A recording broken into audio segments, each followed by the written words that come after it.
What's up guys? So just going to do a quick tutorial on how to clean the bearings. Many people would say that you could probably just replace them instead of cleaning them, and that'd actually probably be right, but I don't like to spend money on things I don't have to, and I think it's neat that you can do this. A lot of downhill longboarders and stuff, they'll buy really good high value ceramic ones. Actually, that's what I'm using in the board here. I'm using the Onsra Ceramic Bearings, so they're not too cheap. Here in Australia at least, they're about $110, $109, something like that. So yeah, I want to make them last. So as I mentioned in my little video on cleaning them, on cleaning the board that is, I check the bearings every time I take the wheels off to rotate them or to clean them. You know, in that last video I was working on my Onsra Challenger board, doing its first little checkup as it got to 100 kilometers.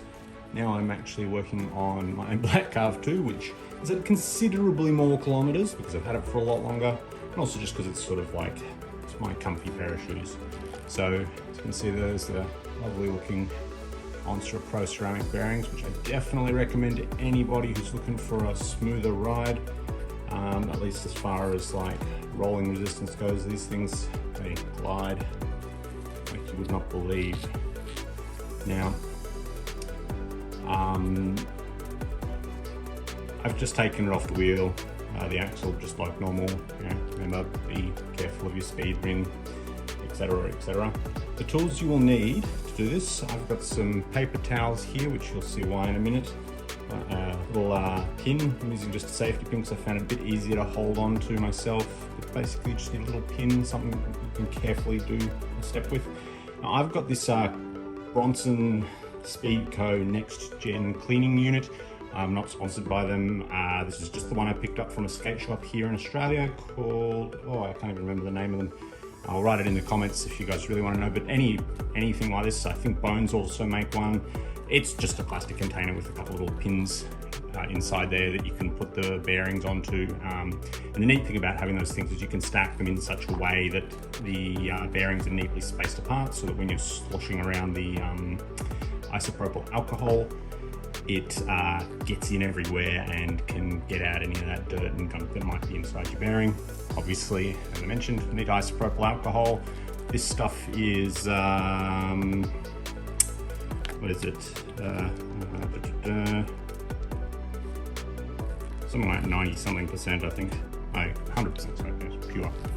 But I believe anything above 90% is fine for this kind of stuff.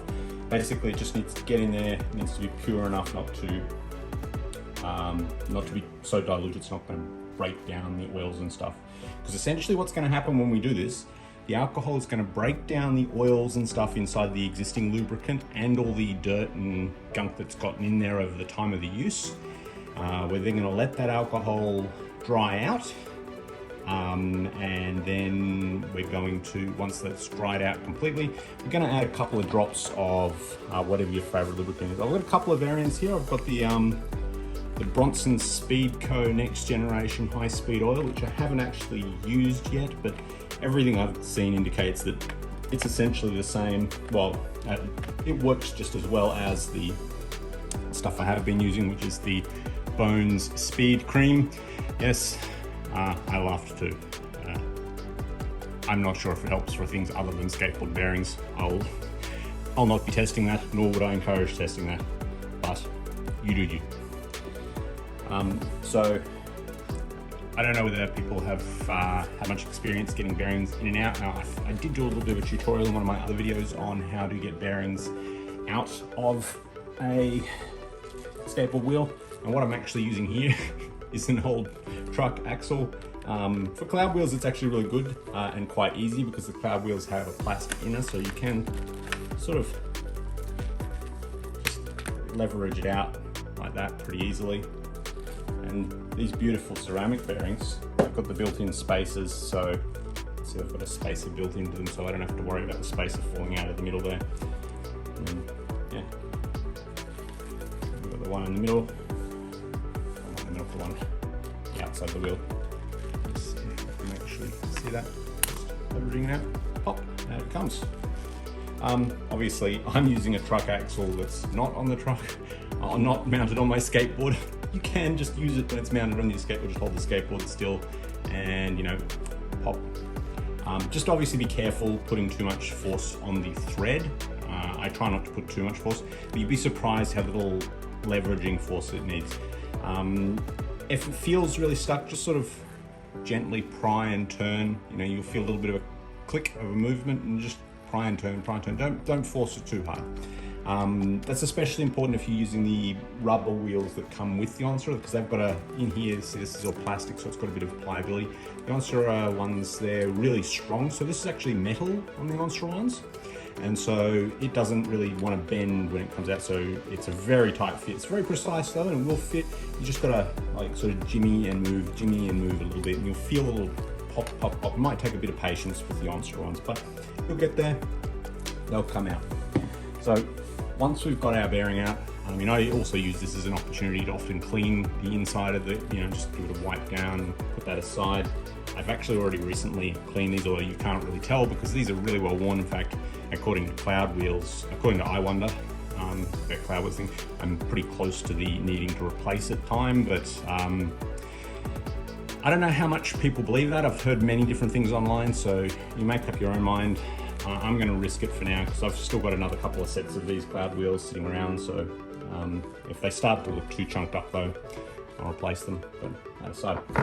So, on to the next bit. So here we have our beautiful little ceramic bearing, which, as I've said before, I think it's like jewelry for skaters. Beautiful little things. They spin quite freely. If I can get my finger out of the way. And what we want to do before we clean them now, these ones actually don't need cleaning. They're not really rough at all, but I'm gonna just do it anyway for the sake of showing you guys. If you roll them around and you feel some roughness in there though, like, which you can sometimes feel, like you'll be spinning it and it will not feel like it's spinning freely, or you'll feel in your fingers that are holding the center bit, you'll feel a little bit of crunchiness. If you can feel that, that might be a good sign that you need to give them a bit of a clean and check that nothing's damaged.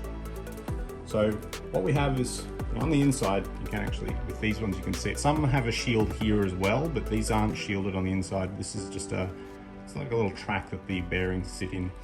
On the outside we've got this shield, and what we want to do is we want to very carefully want to get that off. Now there's actually a tiny little bit of space on the inside and on the outside here. And what we're wanting to do is just get out a little pin. I hope the camera's focusing all right. We want to get out a little pin and just get it in the space on the edge there. And we don't want to damage this shield, by the way, so we want to be careful when we get in. Just carefully getting our pin in there, only a little bit. Hopefully we're just leveraging that up just a little bit. And you should see, there we go, it's come up. What I do is I just sort of, once the pin is level, I push it forward so that I can then move it around without having to stab into it again. And away we go. And we've got the shield and our bearing. And you can see our beautiful ceramic bearings inside there.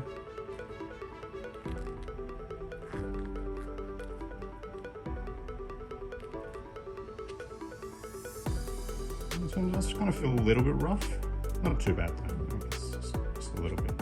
I can't actually see any gunk in there. Sometimes if it's, you know, been riding in a lot of dusty environments, you might see a bit of gunk in there. The other thing you can check when you're in here is you can check the integrity of all these little plastic and the actual bearings. So those circles are the ceramic bearings themselves, and the plastics, some sort of plastic I think it is, it's holding them in place. So if any of that looks damaged, yeah, then it's time to replace the bearing. There's no repairing that. But, yep, pretty looking little things. So I'm going to take the other one apart. I'm going to pop her in this thing, add some of that, and get to cleaning. So get in.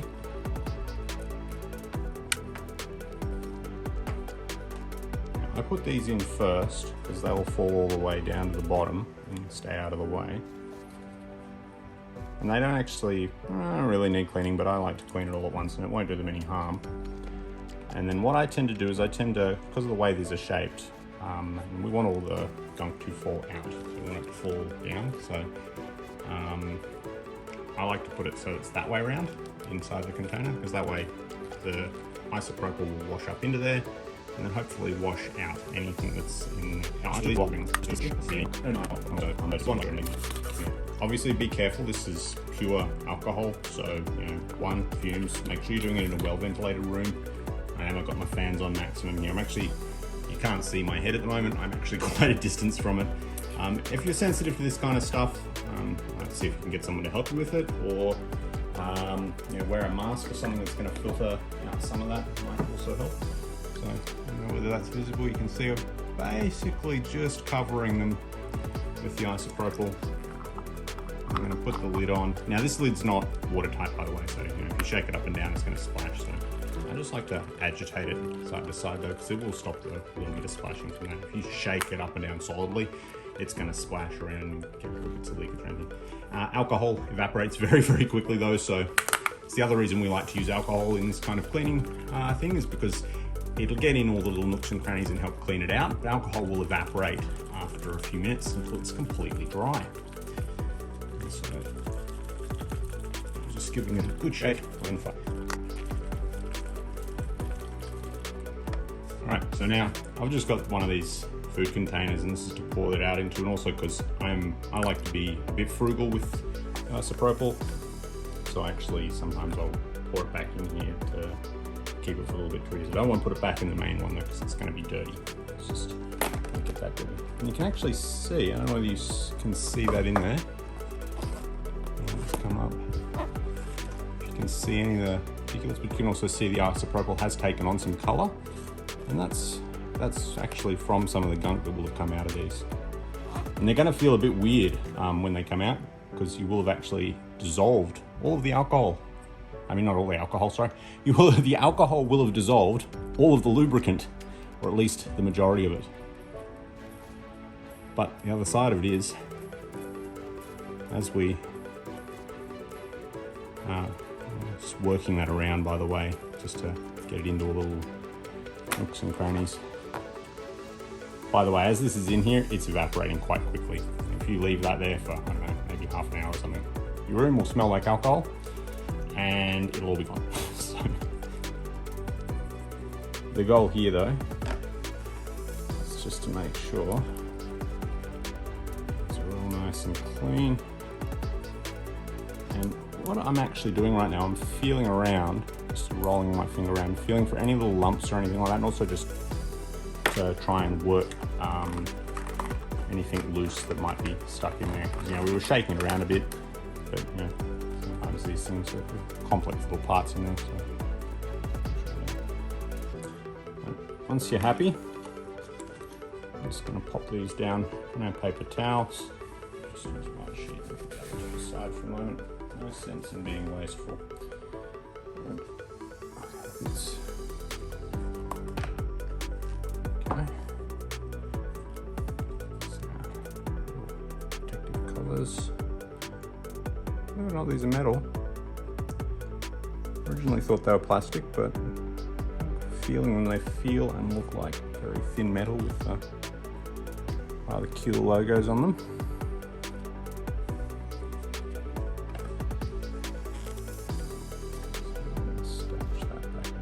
I generally won't use this for cleaning again. I'll just pop it in there temporarily. What I'll often do is, because there's often other little things that I will want to wipe down with isopropyl alcohol that get greasy. And this is sort of like, it has the effect of breaking down grease and some rubbers and plastics as well. So in fact, I'm not even sure if I should be really using this. I probably should be using other gloves, because you can, I don't know whether you can see the fingertips on these are getting a little bit faded. The alcohol does actually slowly degrade these gloves. But I couldn't find my other rubber ones, and I didn't really feel like getting it on my hands. It won't be that bad, and like I said, this is for demonstration. I would suggest, if you've got any of the food handling ones, or the ones from your science, you remember the ones in science class, the nitrile gloves, they're really good for this kind of stuff because nitrile is non-reactive to alcohol, or at least the gloves are non-reactive to this kind of alcohol, so it's not really a problem. Now this bit is kind of boring because once we've done that, we've got to wait. So I don't know whether you can see it in there. It's all sort of well, it's shiny anyway. These are beautifully made, so they always look pretty shiny. But what you're wanting to do is let them dry out completely. So I tend to sit them on a bit of paper towel, flip them over every now and then. If it's a sort of moist area as well, because the cool thing about alcohol is even if you're in a humid place, it will evaporate, unlike water, which can sometimes not evaporate. So if you want to speed up the process a bit, you could put a fan on them or anything. I'm in an air-conditioned room. It's pretty dry anyway, and also just, there's a little bit of a breeze on them, which you can't really see at the moment, but they'll evaporate maybe 5-10 minutes. But we just really want to make sure that they're 100%. There's no alcohol left in there before we start to get to the bit where we're putting any of our speed cream on. So I just think this looks really, really cool. When you spin this into one, you can see that it's completely free. I find it hypnotic.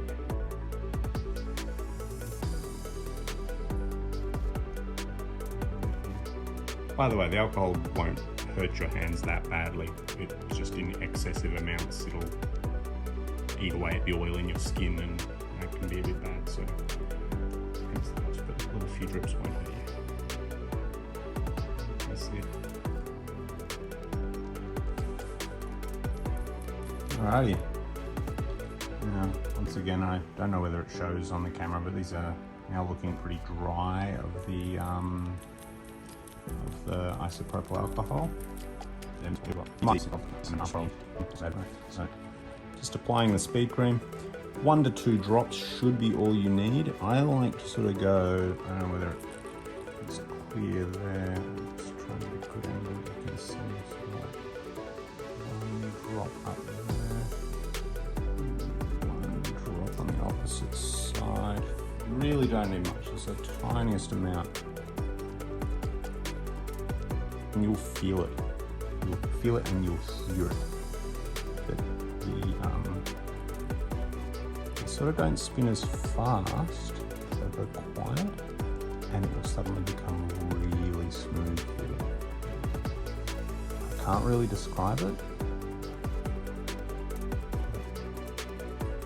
If you do it yourself, you feel that the lubricant will just take out a lot of that noise.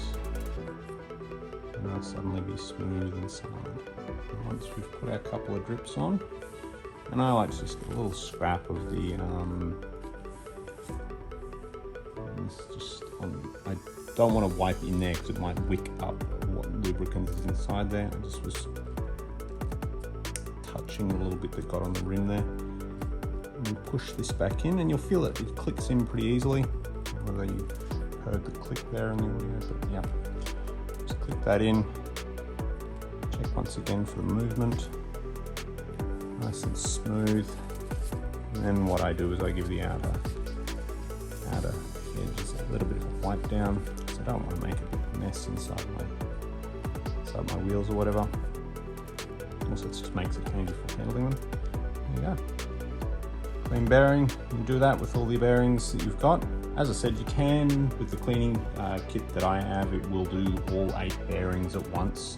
I simply wanted to show you with these two just because one wheel. And, you guys don't need the boredom of watching me do this multiple times. So hopefully that helps you out with getting that done. And on with the next parts of the guide. Oh, and just 2 quick asides. How frequently do I do this? There's all sorts of different, like as I mentioned at the start, different thoughts on this. So from people who just say throw them away, get another set, whenever you need it or whatever. My philosophy on this is if it feels rough, I will do it. The other time I will do it is about 500 kilometers. I don't know what that is in miles.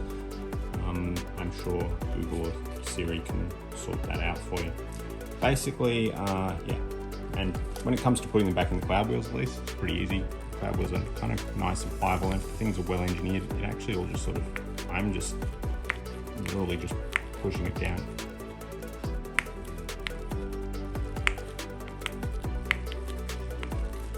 Hear that click as it works its way in.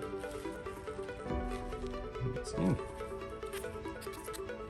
See a little bit of lube there, but